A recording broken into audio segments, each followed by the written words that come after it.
Hi, everyone. Once again, on behalf of the entire Junior Fellow class, thank you so much for joining us today for our conference. We've been so excited to share with you.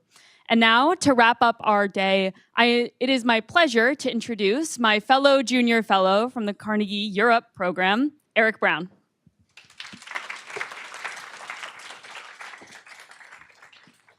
Great. Thank you, Margot, and thank you all so much for spending an afternoon with us. We collectively, as the Junior Fellow cohort, could not think of a better way to wrap up our year at Carnegie, and hope that through the sessions you've watched, the conversations you've had, that there's something that you can take with you, whether it's a connection, an idea, or ideally both, that you didn't have this morning when you arrived.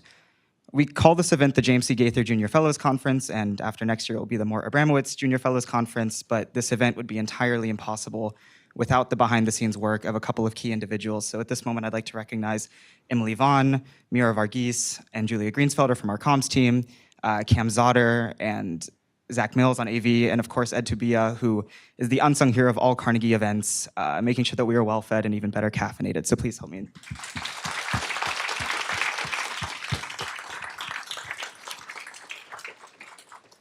For most, if not all people in this room, Jake Sullivan needs no introduction. Jake is the inaugural Kissinger Professor of the Practice of Statecraft and World Order at the Harvard Kennedy School and a senior fellow at the Carsey School of Public Policy at the University of New Hampshire. Until recently, Jake served as the 28th National Security Advisor to President Joe Biden from January 2021 to January 2025. Before his time in the Biden administration, Jake has held several prestigious positions in and outside of government, perhaps most notably as a non-resident senior fellow at the Carnegie Endowment, where he helped conceive a bipartisan task force project on foreign policy for the middle class. Jake will be in conversation with Dan Baer, Senior Vice President for Policy Research and Director of the Europe Program at Carnegie. Dan has also served in numerous roles in state and national government, including as Deputy Assistant Secretary of State for the Bureau of Democracy, Human Rights, and Labor from 2009 to 2013, U.S. Ambassador to the Organization for Security and Cooperation in Europe from 2013 to 2017, and Executive Director of the Colorado Department of Higher Education from 2018 to 2019. And what most people don't know is Dan was also in the top 6% of finishers at the Cherry Blossom 10 Miler in April. Before we get to our speakers, just a note on logistics. We'll have about 35 minutes of moderated conversation between Dan and Jake. At that point, we will then open up the floor for question and answers. You can submit your questions through the QR codes that are hopefully scattered throughout the room. And with that, please join me in welcoming Jake Sullivan and Dan Baer to the stage.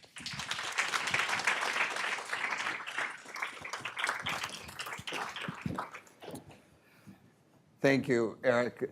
Demonstrating how statistics can be misleading. What you didn't disclose is I was in the top 6% of finishers by age.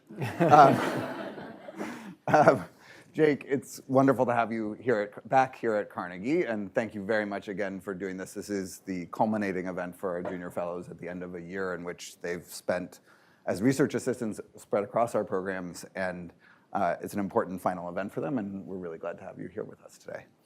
I'm going to start by tackling the kind of subject matter of the conference, which is based on young people and the world they face today. And I wondered, if you could take yourself back to when you were graduating college and the issues that we faced at that time, around the turn of the century, which issues stand out to you as different today in terms of the things that young people need to think about as they go out into the world for the first time? In answering that question, I was just thinking about a comment that a distinguished former diplomat made under Chatham House rules, so I can't identify who it was, but I need to semi-attribute it because it's not my own observation, but I think it's a very powerful observation. And he said, basically, you had a first chapter post-World War II, basically 1945 to 1989, the Cold War, and he characterized that as order with danger. And then from 1989 until quite recently, you had the post-Cold War era, which he characterized as order with opportunity and excitement. And now we're in a new era, which he characterized as disorder with danger and excitement. And I think that is a very apt way of putting things. I mean, the biggest difference between when I graduated from college in 1998, and people coming out today and heading into the world, is that we are in a moment where the post-Cold War era is over. I came in as it was in full blossom. And where there's a competition and a contestation underway over what comes next. And that brings huge challenges, huge, but it also brings some really exciting opportunities. Those opportunities exist in the realm of economics, they exist in the realm of technology, and they exist in the realm of global public problem solving, from the climate crisis to public health on down the line. And so I think the opportunity for young people to come into this world and write what this era will be is a unique moment that did not exist when I came out of college. There was a kind of a defined track for it, and did not exist for the decades of the Cold War when there was a clearly defined track. And that has vexing questions. There are massive challenges, real threats, but also really just extraordinary opportunities that accompany the kind of technological revolution we're going through, and the possibility to think fundamentally differently about how the world should be shaped and ordered in the years ahead. If you were to translate that analysis into, particularly the opportunity that you highlighted, and that this is an imaginative, creative moment, if you were to translate that analysis into advice, which I'm sure, I mean, I often joke that I get asked to more coffees than I can possibly drink, but into advice that you would give to somebody entering a foreign policy career today. Because it seems, I mean, I was at my 25th reunion this weekend, and people keep asking me, how is Washington, D.C.? And I say, as the kids say, the vibes are not great. It can be a discouraging moment to think about going into a foreign policy career. If you were giving advice to somebody going out into the world, what piece of advice either do you wish you would have had back then, or what advice would you give somebody today? So I'll give one piece of advice that's more practical and one piece that's more conceptual. The practical piece of advice I would give is that as you choose jobs or potential postgraduate study of one kind or another, the single biggest variable that you should account for by a mile is who will be your mentor. It's less important what your title is, even exactly what field you choose, even exactly how much you get paid, than it is are you going to be working with and for someone who will teach you and be your champion? And by far, in terms of launching a successful career in foreign policy, as in anything else, make that your ideal question. And if you find a job you really like, but you just feel like there's not someone there who can be your mentor, that doesn't automatically mean don't do it, but for me, that'd be a really significant demerit, because that should be a defining variable for people in their 20s, in my view. And my mentors had just a huge impact on my life, the mentors from my 20s. The conceptual piece of advice is that there is no way, in my view, to play a critical role in this conversation about what comes next without being very conversant in technology, particularly artificial intelligence, but I think increasingly biotechnology, which I think is underappreciated for how big a revolution we are going through in that as well, and what impacts that will have on geopolitics and geoeconomics. Second, to operate at the intersection of foreign policy and domestic policy, to be ecumenical and not just think all I do is stuff over there, because the intersection between domestic policy and foreign policy has become so much busier in terms of where the big calls are being made, the big strategic calls are being made. And then third, to pay attention to how ideas and arguments are being disseminated and absorbed. This is something I didn't think as much about in 1998, because we had a fairly static information ecosystem, which really kind of started changing dramatically with social media. But I think today, being mindful of, if I'm going to write or speak or engage, what is the platform, who is the audience, and who's not hearing me because of the way that things have been segmented. And I frankly think too often we think about what the content of the message is without thinking what the medium of the message is. And my view is that you guys are going to have to really be focused on that to make sure that you're actually contributing to the debate in a way that makes a significant impact.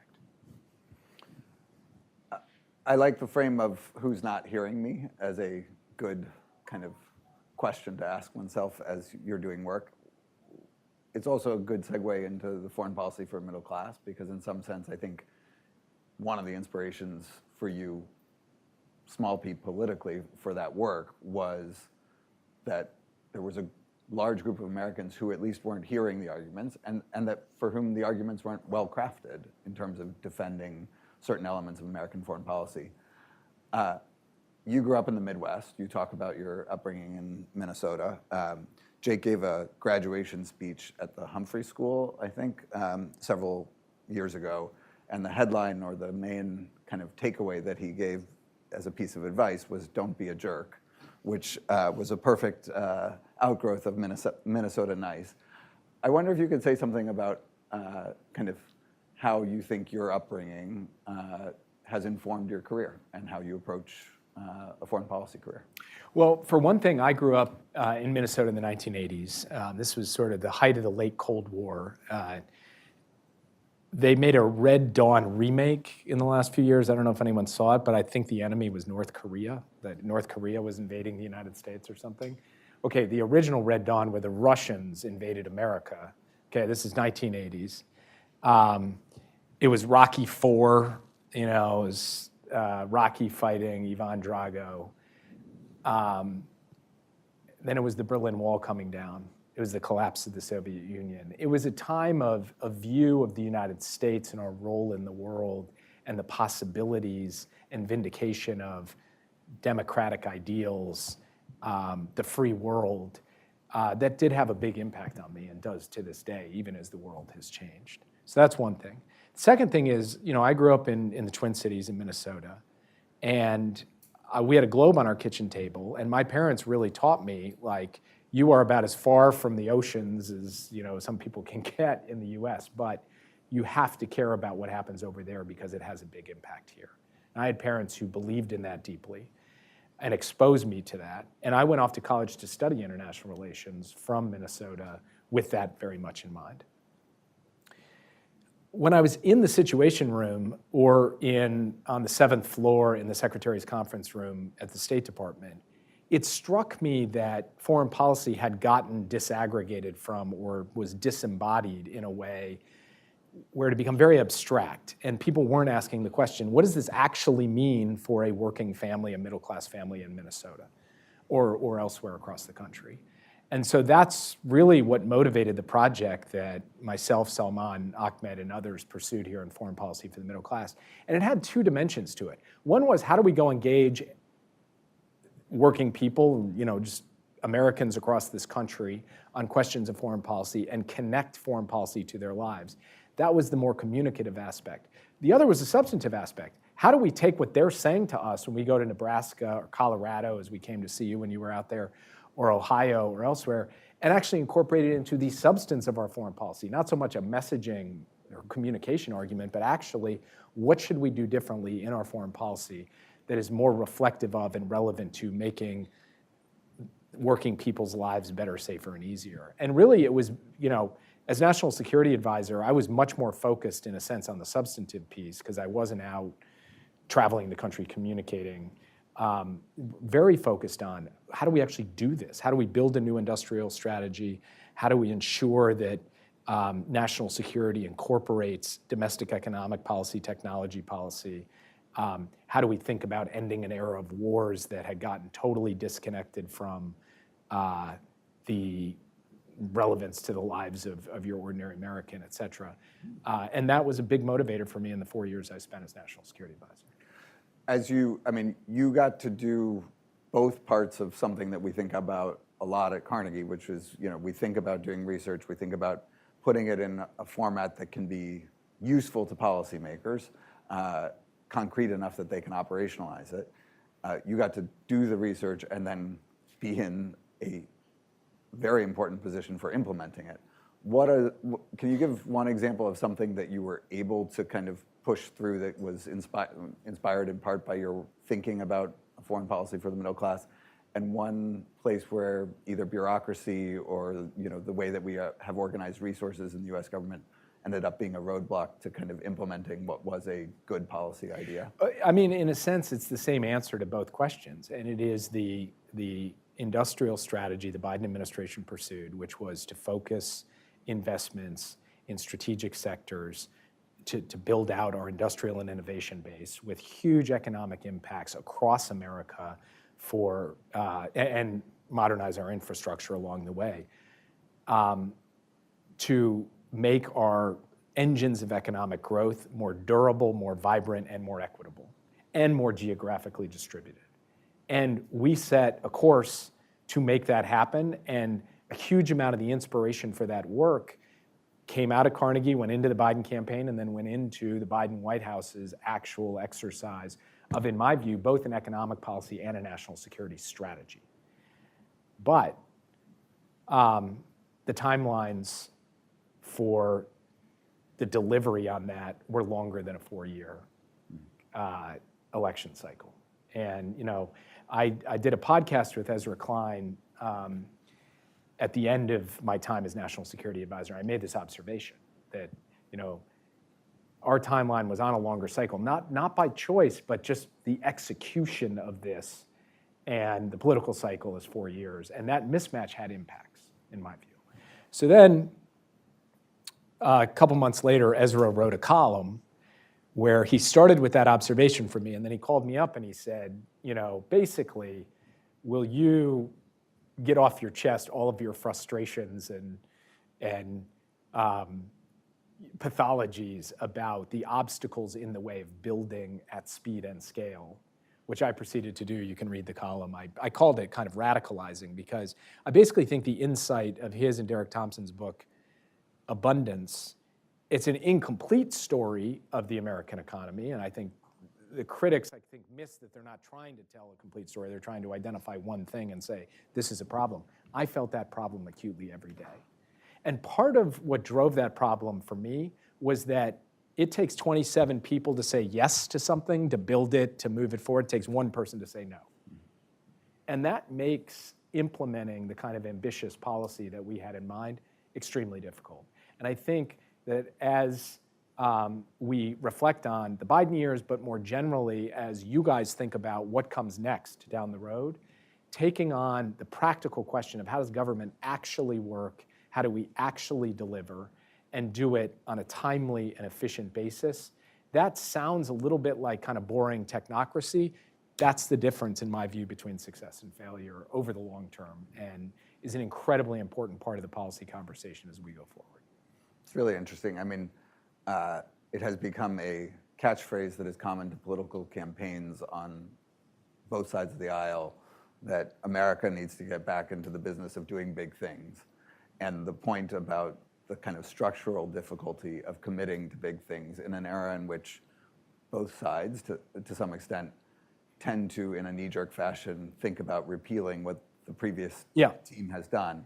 It makes big things. I mean, this is another aspect of it that I think is quite powerful, which is not only do we have to go faster, but it's not like, you shouldn't just be like, well, I got to get stuff done in 4 years just so it can get undone over the next 4 years. You also need a considerable degree of continuity in the commitments that you make. And we're seeing right now with things like the Inflation Reduction Act, a real question about how much of that bet that we made on the future of America's kind of energy infrastructure and energy industrial leadership, how much that bet's gonna survive and how much of it's gonna get thrown to the wayside. And that is its own challenge that other countries, among them, just to pick one at random, China, don't have to worry about quite as much. Mm-hmm. To take the doing big things, long-term commitments, and marry it to the 27 people saying yes and one saying no, or maybe in another context, 31 saying yes and one saying no. I want to turn to NATO. And there's an upcoming summit. Obviously, NATO stands as a project that the United States with its allies led and has been committed to now for 80 years. And there's an open question about not only NATO specifically, but about the United States' approach to alliances more generally. And I wonder whether you think that it is possible that the United States can construct a reasonable national security strategy that de-emphasizes alliances, or whether the background conditions are such that eventually we'll come, even if we turn away, or we are turning away in some meaningful ways right now, we will come back to a conclusion that there is no way for U.S. prosperity and security to be defended without a deep investment in alliances. I mean, look, for me, this comes down to basic arithmetic. The United States is 25% of the world's GDP. When you bring together our allies and very core partners, we're something like 60% of the world's GDP. So another way to formulate your question is it better to approach the problems of the world with 25% of the economic potential and capacity, or with 60%? And that answer seems totally self-evident to me, and that it's a complete just drain of advantage to give that away. And that's not just true in the kind of pure question of economic output and leverage, but a trusted technology ecosystem for artificial intelligence, for telecommunications, for biotechnology, for a clean energy transition, for secure and resilient supply chains. Let's just take the issue of rare earths, which has been very much in the news of late. Some of these rare earths and magnets are 100% processed in China. Now, one way to solve that problem is to say the United States will go it alone and we'll just deal with it all ourselves, mining, processing, the whole thing end to end. The other way is to say, we have a bunch of friends and partners out there, we can build a collective ecosystem to deal with that supply chain vulnerability and ensure we are not reliant on any one country. And I could replicate that example across 1,000 things without even getting to the question of core military and security issues, where, from my perspective, what was the point of NATO? Point of NATO, fundamentally, was to deter great power war in Europe after there had been 2 of those wars. And in the 75, almost 76 years since NATO was created, there has not been great power war in Europe. Now, there has been a brutal and ongoing Russian invasion of Ukraine, and Ukraine is not a part of NATO. But in a way, I think it reinforces the point that having a collective security system in Europe that the United States is a part of, and a powerful commitment to Article 5, that has huge implications for where this all goes from here, and whether the United States is going to get dragged back into another war in Europe, which we have managed not to get dragged into after having had to go fight and lose a huge number of forces, and 2 of them less than a century ago. You mentioned the war in Ukraine. One of the examples of cooperation that the Biden administration can point to as a kind of concrete example of international cooperation was leading the Defense Contact Group that Secretary Austin chaired for, I forget how many meetings, but you probably know exactly how many meetings, and that eventually expanded to include 50 countries, providing various kinds of assistance and deconflicting and coordinating the practicalities of providing that assistance to Ukraine. Secretary Hegseth last week, I think, declined to chair that contact group, and so there's some question about how the leadership of that will go forward. Without asking you to critique the president's or the administration's approach to the Russia-Ukraine war so far, if you were looking to the future, where would you go from here in terms of what's the most important things that could be done going from where we are today? I think the critical point here, that when the Trump administration came in, they cast the war in terms of you're either for war or you're for peace. And I think that was a false framing. The real framing is we all want to see peace in Ukraine. And the choice is between a true peace that is just and sustainable and a false peace that is essentially a surrender to Putin. And then the second thing when the Trump administration came in they did is they said, Ukraine is the obstacle to peace. And President Zelensky has now shown in living color that Ukraine is prepared to have an immediate ceasefire, and it's Putin who's refusing the ceasefire, and it has been exposed over the course of time that this premise, it's Ukraine that is responsible for the continuation of the war, is wrong, and it is in fact Russia. So I say that as a backdrop to what we need to do going from here. President Trump says he wants to get to a peaceful outcome in Ukraine, a good deal. A good deal requires leverage, and leverage requires staying power. It requires showing Putin that the United States is going to stand behind Ukraine, continue to supply Ukraine with capability, and continue to increase pressure on Russia until such time as Russia's prepared to come to the table to deal seriously. That is the basic physics of an effective strategy to get to a good, true peace. And that is a path available to the president. And what's interesting is he's mused about it. He's mused openly about, should I impose sanctions and so forth? Do I need to get tougher on Vladimir? And I think we should all collectively be saying, yes, you do have to do those things. Now, he has proven thus far unwilling to actually take that step, and I don't know if that will continue, but there is, in my view, a pathway to improve Ukraine's position on the battlefield, to weaken Russia economically, and in doing so, to improve Ukraine's position at the negotiating table that could set the stage for a ceasefire and ultimately an enduring peace that works. And that is the formula that I think should be pursued, that could be pursued, that the Europeans would be on board with, as well as many of those other 50 countries you referred to in the Ukraine Defense Contact Group. And let's see what happens. But I think the path to a true peace is clear, and the path to a false peace, basically trying to squeeze Ukraine or abandon Ukraine until they surrender to Putin, that will come back to bite us hard down the road. I want to, we have a bunch of questions that are coming in from the audience, and I will turn to them in a moment, but I want to try to tie kind of three things together here. It is clear to me what the stakes are of getting to a good peace in Ukraine, partly because the United States depends on our partnerships with allies, and it is crucially important to Europe. But I wonder how you would make the case to those across this country who say, why does it matter to us? Why does it matter in Minnesota? Why should we care about what happens there? So first, I'm not a public opinion expert, but I confess my doubts with what I think is the Washington conventional wisdom that the American people have kind of given up on Ukraine and that they need to be convinced. The most recent public opinion data I've seen, if you combine, they basically ask, is the US doing too much, too little, or the right amount for Ukraine? And if you combine the right amount and too little, it is significantly more than too much. Meaning the actual percentage of people who are saying we're doing too much for Ukraine is way below 50%. Why is that?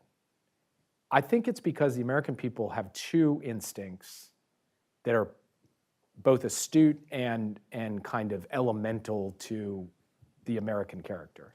One is we side with the little guy over the bully, so it's a kind of basic notion of we don't like aggressors, and we would like to be supporting those standing up to aggressors, the victims who are being aggressed. And so that's a more kind of gut kind of feel. And there's a nobility in that, and that's why you saw so many Ukrainian flags come out of, I don't even know where they came out of, to be honest with you. I don't know how so many Ukrainian flags were produced that got on people's front porches and doors in the months after. The second is that people understand that if you allow aggression to go unchecked, and if Putin ends up achieving his objectives in Ukraine, it makes the rest of Europe more vulnerable and unstable. And that in turn makes the United States more vulnerable and unstable. And people, I think, get that basic logic as well. So in my view, actually, we should heed where I think a majority on a bipartisan basis the American people are and continue supporting Ukraine. And we should heed a strong majority of members of the US Congress, both Democrats and Republicans, both House and Senate, who think we should continue to support Ukraine. And that it's really this administration who's out of step with where the American people are, where the Congress is when it comes to this question, not the other way around. Great. I'm going to turn to questions from the audience, and there are many, many coming in. I'm going to start with probably a tough one, which is around Gaza. There are several questions around Gaza.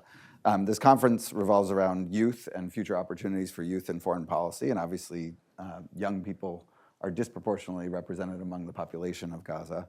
And there's a question about how you think the Israel-Hamas war has impacted Gaza's youth population. And then a second question, which I'll bundle with this, which is you will be teaching next year. And you probably have thought about what your students are going to ask about the lessons that you took away from your time in office with respect to the war. And how do you think you will address those questions? So, I mean, first, the impact of this war on young people in Gaza has been absolutely god-awful, tragic, and catastrophic at every level. And I think there can be a caricature of policymakers that, we're typically seen standing behind podiums or in Sunday show interviews and not really seen kind of in our full three-dimensional form, but like sitting, watching this tragedy, engaging in the policymaking of the US government during this completely horrific war, a tragedy begun on October 7th and continued every day since. You can't be human and not be affected by the pain and the suffering and the hell that people have gone through. Young people, very much among them. So then the question comes now, which I'll engage with my students on, which I'm very happy to engage with people here on as well. Reflecting back, are there things we could have or should have done differently? And when you see how things have gone since October 7th till now, if you're like, no, shouldn't have done anything differently, just kind of knee-jerk, you're not human. Like you're not taking in like so much pain and suffering, couldn't we have done something to avert that? But what? And that's where it becomes harder, is saying, what policy choice at what point, what was the thing? And I think people have different views on that. There's a strong argument about cut-off weapons and so forth, and I've addressed elsewhere just the challenges of facing US policymakers in this regard, one of which was Israel wasn't just fighting Hamas, it was actually under attack from multiple different directions all at once, which complicated the question of weapons provision to a significant extent. Were there things we could have done differently in the negotiating process of trying to get to a ceasefire and hostage deal?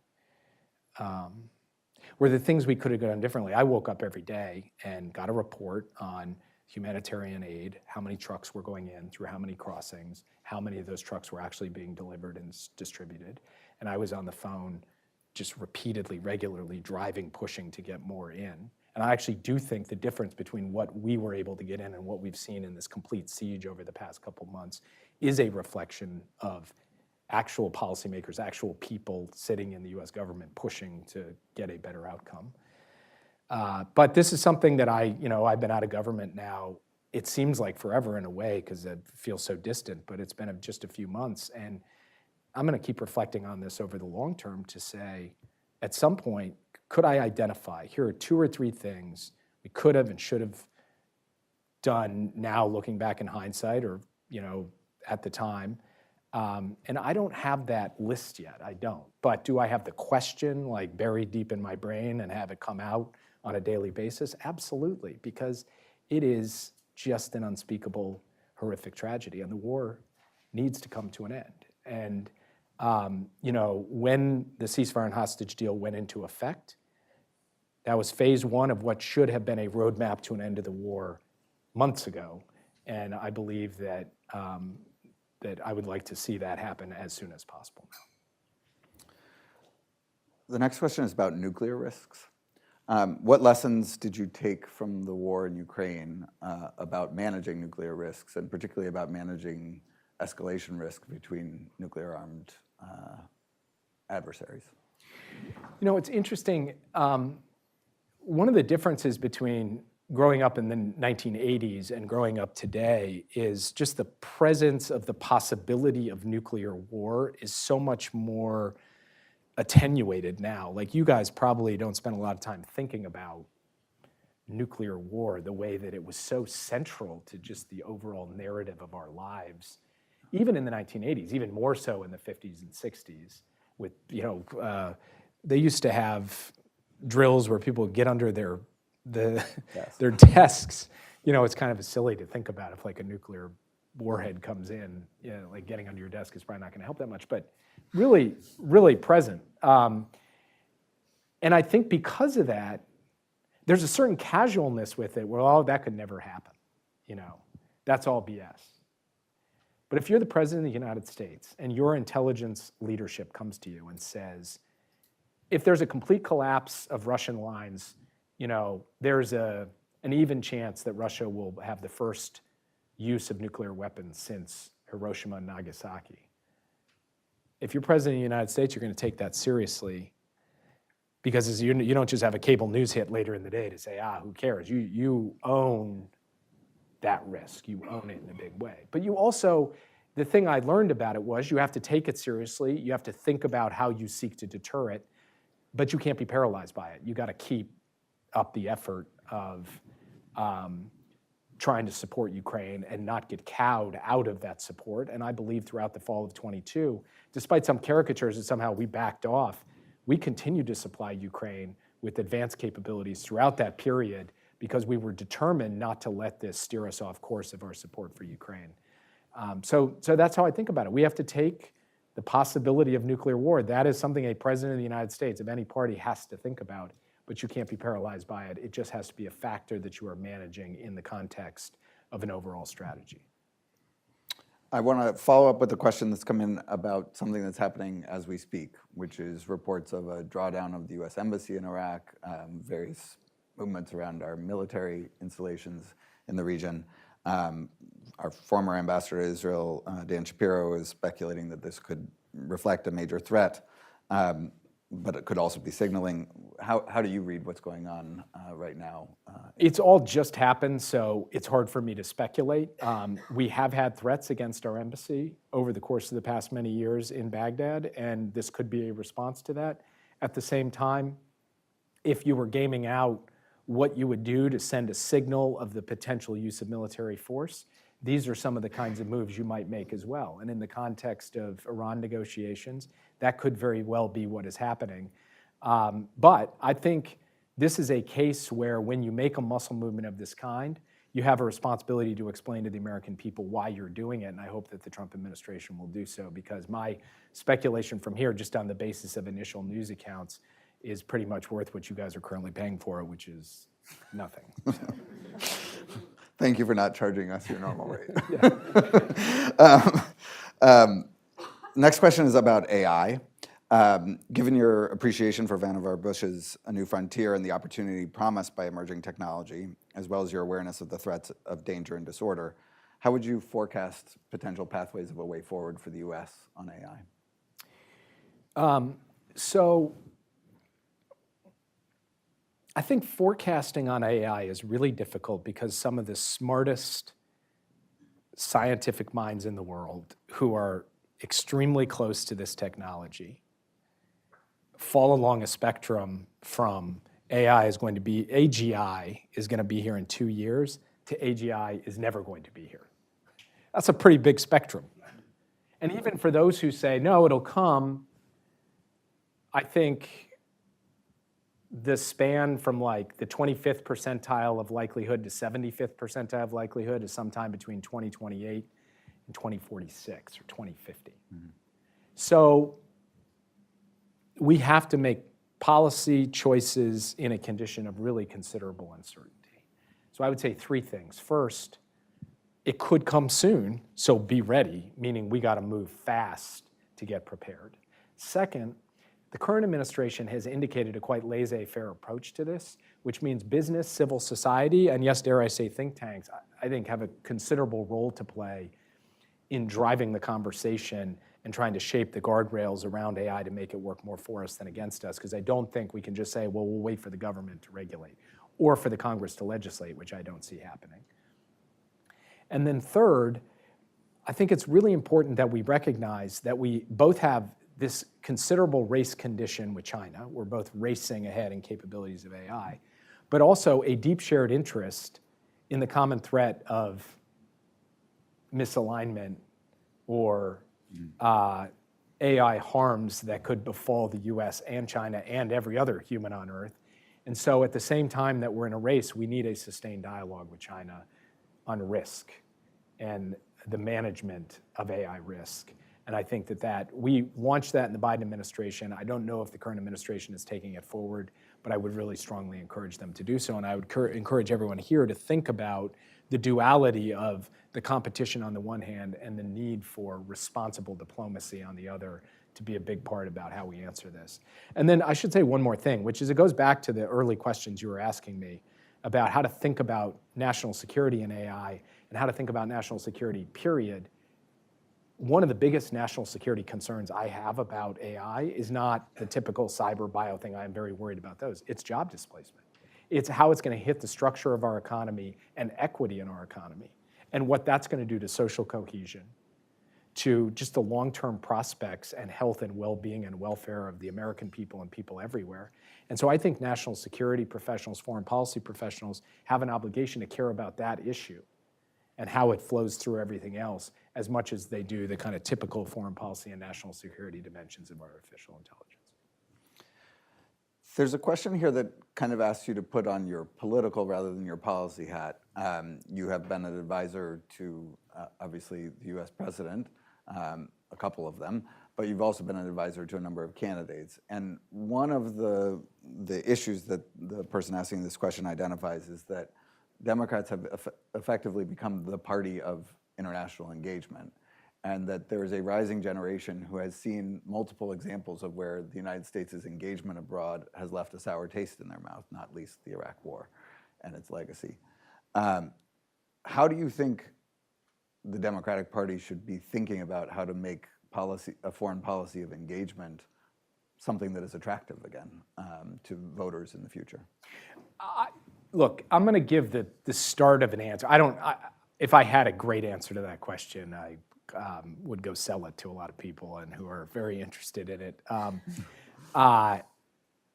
This is a great question. It's a very difficult question. I have the beginnings of my own instinct of an answer to it, but it probably just to even enunciate it will disqualify me because it seems so abstract. But I think there's something in it. These aren't the right words of the public message, but it's the right idea. And I'm actually embarrassed to even begin my answer because as soon as I say it, you're going to be like, this guy's talking about political messaging. But it goes back to Tocqueville. Okay, bear with me. Okay, just bear with me. So Tocqueville says, kind of what is the essence of the American character? That's what he's getting at in Democracy in America in 1830.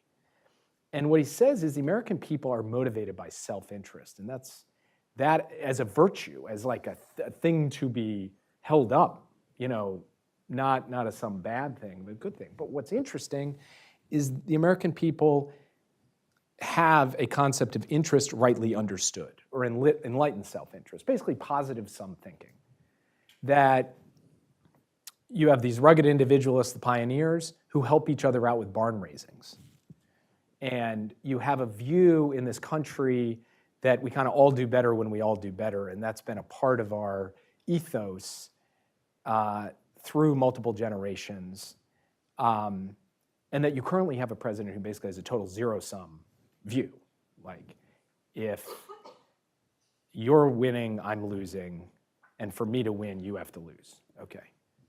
I think that an argument which starts from self-interest, okay, I care about you and your interest and you doing better. Now, wouldn't you agree, for example, that having some allies would actually help you in the reasons we just said? Wouldn't you agree that starting a trade war with every country in the world and hurting the economies ultimately come back and raise your prices and hurt you? Wouldn't you agree that if there's a pandemic that breaks out, or an epidemic that breaks out in Africa, or to pick another random example, in Wuhan, China, hey, that could come and affect you, so maybe we should do something to prevent that over there? And bring it all back to, don't we all agree in the end of the day, this quintessentially American positive sum notion that I can do better and others can do better too. And in fact, if my neighbor's house is on fire, I better grab a bucket because otherwise it's coming to my house. I think there's something in that someone could take and do a lot better job of than I've just done, that is a case that is unadulteratedly rooted in interest, self-interest, that doesn't suggest somehow you should be trading off your interest for someone else far away who you don't know, that will be highly intuitive to people and that actually can gain some purchase, and more purchase than a zero-sum case that is appealing to some people, yes, but I don't think it's where most Americans are. There are several people who have asked questions that pertain to actually wanting to know more about what it was like to be the National Security Advisor, what it was like to do that job. And so I'm going to give you a couple of them. One is, did the political hostility outside of the White House ever really affect you in the job as National Security Advisor? Another is, can you talk more about the kind of policy process in the interagency and how you thought about that and managing that? And can you share a piece of advice that a mentor gave you that was important in your work as NSA? Yeah, sure. So, yes, the political hostility affected me. It bummed me out, that's a big change just in the span of my career,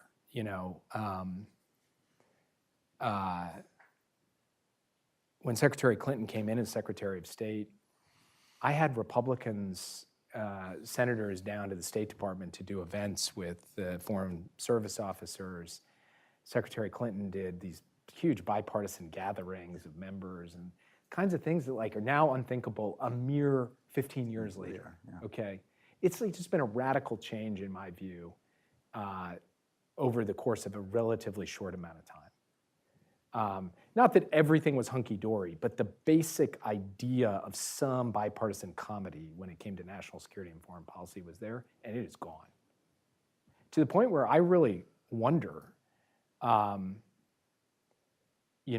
if we had a major terrorist attack like we did on 9/11, if everyone would pull together the way they did after 9/11, or if in fact all of the political kind of physics of today would push things in a much different direction. And I really hope we would pull together. So sitting there in the midst of that cauldron kind of sucks. It's not a pleasant way to operate. It would have been much more pleasant to operate where, being the National Security Advisor, you're a bit outside of politics and you can work with everyone and have good faith disagreements and battle out policy and so forth. And I don't deny in a kind of a corrosive impact of it. And I would just say, I've said this before, working in government is very hard, so it can make you hard and make you less of a good person, or maybe not good person, but less of a sensitive, patient person over the course of your time. And part of getting out of government is about replenishing your intellectual reservoir, but part of it is about restoring your soul, which, of just being a decent, nice, friendly, don't be a jerk, right? Mm-hmm. I tried not to be in government, but you just there's a lot of pressure in that job. In terms of the policy process, I would just say the most interesting thing about my 4 years in the seat was we had a huge number of crises and challenges, but also we had this incredibly interdisciplinary foreign policy and national security, semiconductor export controls, a global infrastructure initiative, the industrial strategy that we were innovating and pioneering and putting into action. That just required a different group of people around the table than you'd historically have. So, the role of the Commerce Department, the role of the Development Finance Corporation, a lot of voices who you'd be bringing forward to play a critical role on central national security issues who historically didn't have as amplified a voice.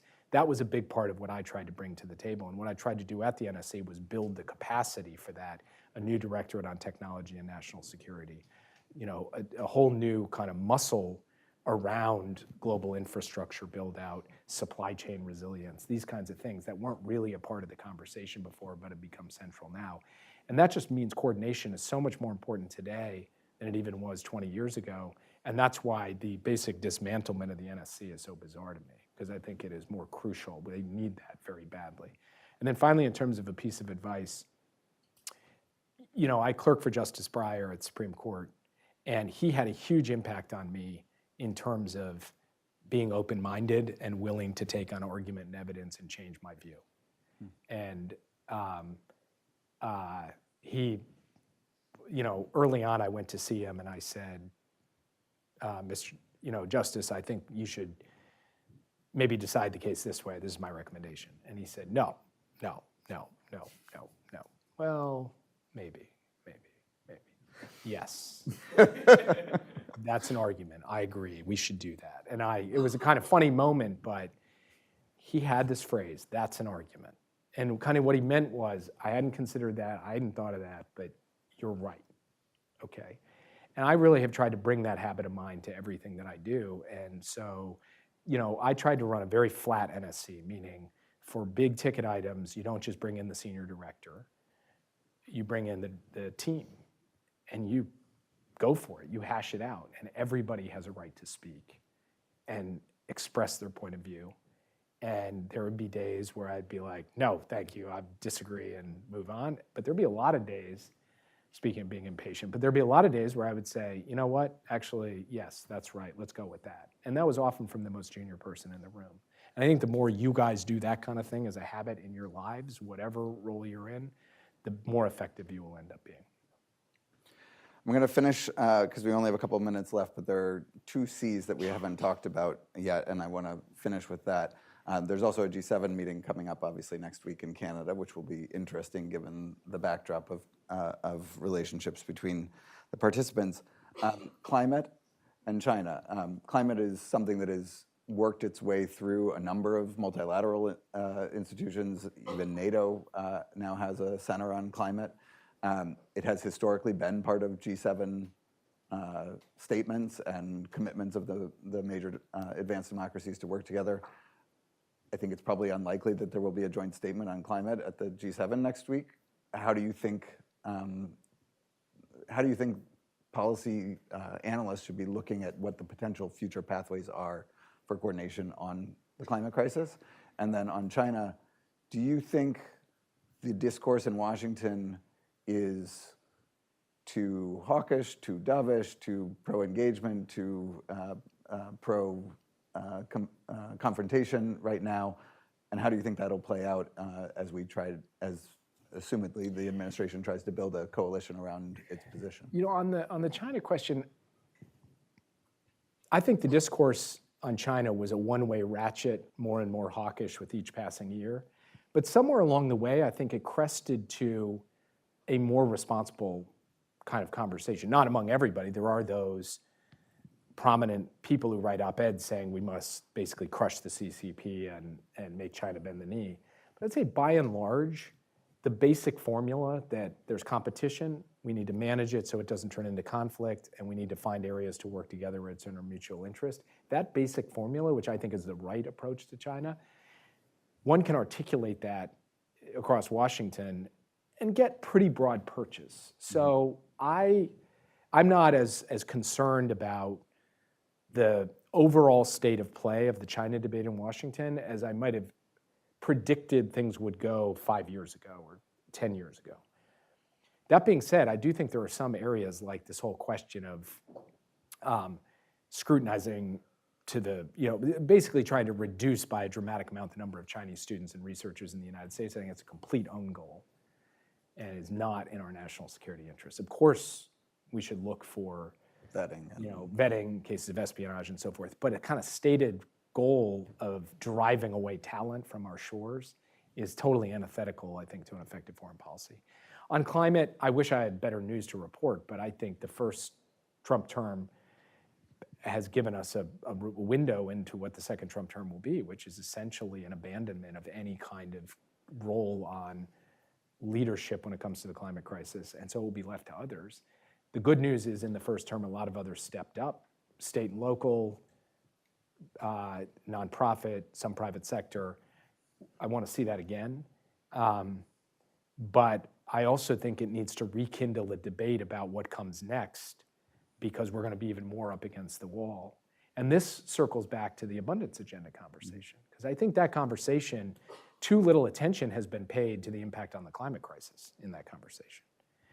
Because if we are going to succeed in this, we have to build clean energy at speed and scale in the US and globally like nobody's business. And the obstacles to doing that are real. And some of those obstacles actually come from the environmental community who putatively care a lot about climate. So for me, an answer to the question, practically what's it going to take to do this kind of deployment at scale once we have more felicitous conditions to make that happen, is a critical answer, and I hope people in this room will be involved in trying to answer it. Jake Sullivan, thank you for today's conversation. I know I speak for the other people in this room that we hope we can continue it with you in the months and years ahead. Great. Thank you. Thanks, guys. And congrats. We're going to go back to the green room.